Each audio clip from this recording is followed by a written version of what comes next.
Hello everyone. कैसे हैं आप सभी लोग। उम्मीद करता हूँ आप सभी लोग अच्छे होंगे और बिल्कुल अच्छे ढंग से अपनी पढ़ाई कर रहे होंगे।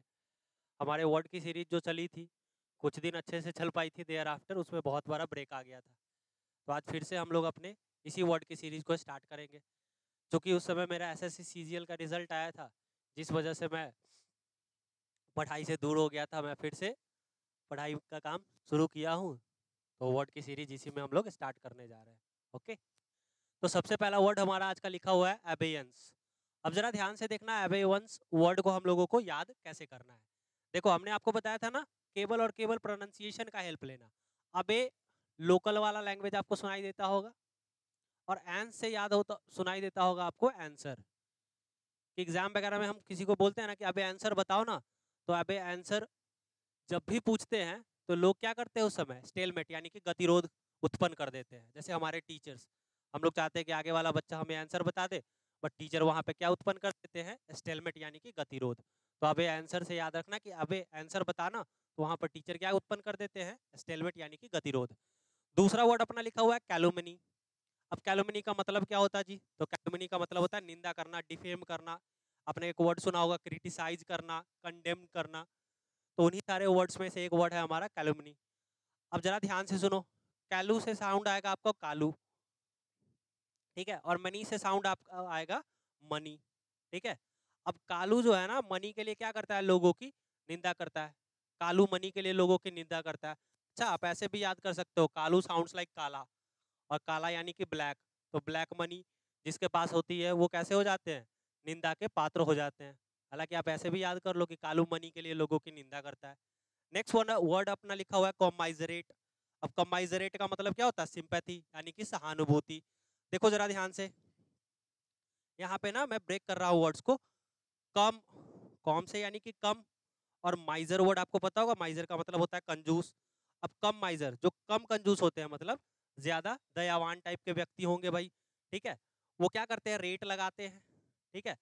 तो रेट लगाते हैं इन द सेंस कि जो कम माइजर लोग होंगे, वो कैसा रेट लगाएंगे, हाई क्लास रेट लगाएंगे। तो हाई क्लास रेट लगा के क्या करते हैं, गरीबों को सिंपैथी देते हैं यानी कि सहानुभूति देते हैं। तो आप ऐसे करके ये वर्ड याद कर सकते हो। नेक्स्ट वर्ड पे आ जाओ। अपना सेकंड वर्ड आज का लिखा हुआ है डिस्पैरिटी। अब डिस्पैरिटी का मतलब होता है डिफरेंस यानी कि विषमता। विषमता का मतलब कुछ भी चेंजेस हो उसमें। अब जरा ध्यान से सुनना, डिस्पैरिटी वर्ड को कैसे याद करूंगा। डिश से आपको याद होता होगा डिश टीवी, और डिश पर, ठीक है, पर से पर याद रखना है। और रीति, रीति जानते होंगे ना, रीति रिवाज। अब आप देखते होंगे ना कि हर जगह पे, मतलब हर एक गांव का रीति रिवाज क्या रहता होगा, अलग अलग रहता होगा। तो डिश पर जो रीति दिखाते हैं ना, वो हमसे क्या होता है, बिल्कुल डिफरेंस होता है उनमें। मतलब उनका रीति रिवाज अलग होता है, हमारा रीति रिवाज अलग होता है। अलग अलग गांव के डिश पर रीति वगैरह दिखाते रहते हैं हम लोगों को, ठीक है। रीति का मतलब जो भी उनके फंक्शनिंग का तरीका होता है। नेक्स्ट वर्ड अपना लिखा हुआ लिम्पिड। लिम्पिड का मतलब होता है क्लियर यानी कि स्वच्छ। अब जरा ध्यान से सुनना, लिम्पिड, अब लिम्प में ना थोड़ा सा आपको लॉजिक लगाने की जरूरत है। लिम्प साउंड लाइक लैंप, और पीड से आपको याद रखना है ना, पढ़ना, कि लैंप में पढ़ना क्या होता, बिल्कुल क्लियर यानी कि स्वच्छ होता है भाई, ठीक है। जैसे बचपन था, उस समय लाइट वगैरह की ज्यादा फैसिलिटीज नहीं थी, तो हम लोग किस में पढ़ते थे, लैंप में पढ़ते थे। और उसको ना बिल्कुल एक स्वच्छ चीज मानी जाती थी। लैंप में पढ़ने से बहुत सारे कीड़े मकोड़े भी वहां पे खत्म हो जाते थे। नेक्स्ट वर्ड अपना लिखा हुआ पैरागन। पैरागन का मतलब होता है एग्जाम्पल यानी कि उदाहरण। अब पैरागन वर्ड ऐसे ही याद रखना है भाई, इसमें कोई ट्रिक नहीं लगानी। आपने कभी ना कभी नाम सुना होगा, पैरागन की चप्पल आती है भाई। तो पैरागन जो होता है चप्पल का एक अच्छा उदाहरण होता है। ऐसे करके बस याद कर लेना इसको। नेक्स्ट वर्ड को जरा ध्यान से देख लो। अपना अगला वर्ड लिखा हुआ है रेक्लूज। रेक्लूज का मतलब होता है एसेटिक, यानी कि एकांतवासी, ऐसा व्यक्ति ना जो अकेले में रहना ज्यादा पसंद करता हो। अब जरा ध्यान से देखो, रे, ठीक है, और क्लूज से आप बस सुन लेना क्लोज। तो क्लोज का मतलब क्या होता है, तो क्लोज का मतलब होता है बंद। अब कभी कभी किसी व्यक्ति को देखेगा ना, वो बंद कमरे में रहना ज्यादा पसंद करता है। तो रे क्लोज रहने वाले लोग कैसे होते हैं, एकांतवासी होते हैं, अकेले में रहना पसंद करते हैं। रे क्लूज, रे क्लोज। क्लोज यानी कि बंद, और बंद में रहने वाले लोग कैसे होते हैं, एकांतवासी होते हैं। नेक्स्ट वर्ड अपना लिखा हुआ है टैकीटर्न। अब टैकीटर्न का मतलब होता है साइलेंट यानी कि चुप्पी। मैंने दो कॉमन जैसे वर्ड लिख दिए, एक टैकीटर्न और दूसरा रेटिसेंट। पहले वर्ड को जरा ध्यान से देखो, टैकी और टर्न। टर्न का मतलब होता है पलटना, आपको अच्छे से पता होगा। और टैकी ना आपको सुनाई देगा, टैकी कैसे कह दूं,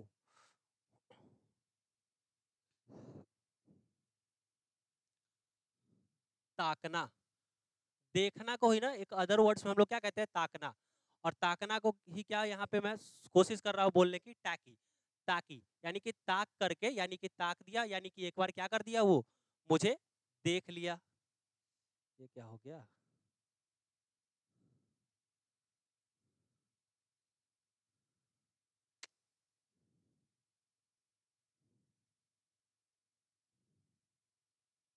ओहो,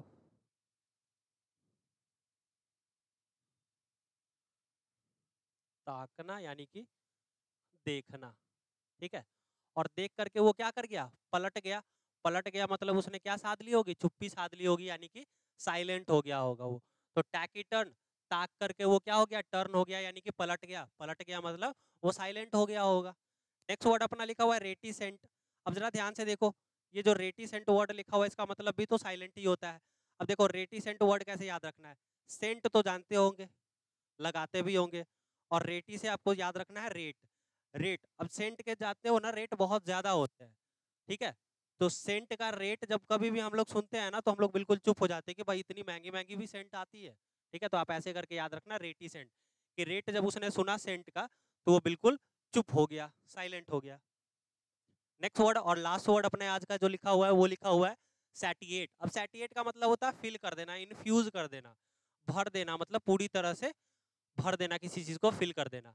अब देखो शैटी, अब ये आपको सुनाई देगा सती, और एट। अब एट वर्ड तो जानते होगे अच्छे से, एट का मतलब होता है खाना, ठीक है।